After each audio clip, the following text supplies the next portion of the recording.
Pak Mahendra, Komite Stabilitas Sistem Keuangan KSSK, ada Kementerian Keuangan, Bank Indonesia, OJK, dan LPS itu kalau kita melihat bekerja keras di tahun ini. Bagaimana Anda melihat dinamikanya tahun ini dan apa yang mungkin harus diperkuat di tahun 2026, Pak Mahendra?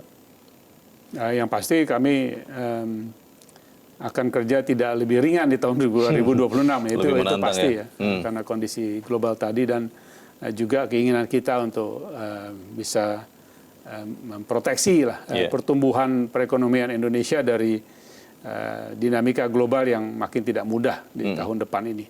Nah, tentu kita harus kerja lebih keras lagi dan justru juga koordinasi dan sinergi yang dibangun harus lebih baik lagi.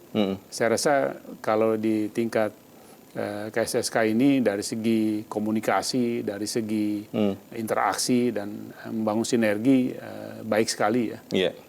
Dan memang tidak selalu sama pandangannya, tidak harus sama prioritasnya, tapi dengan diskusi, dengan pemahaman, interaksi yang baik dan terbuka, saya rasa secara umum dapat saya sampaikan bahwa kesepakatan yang dicapai selalu menghasilkan keputusan yang terbaik ya.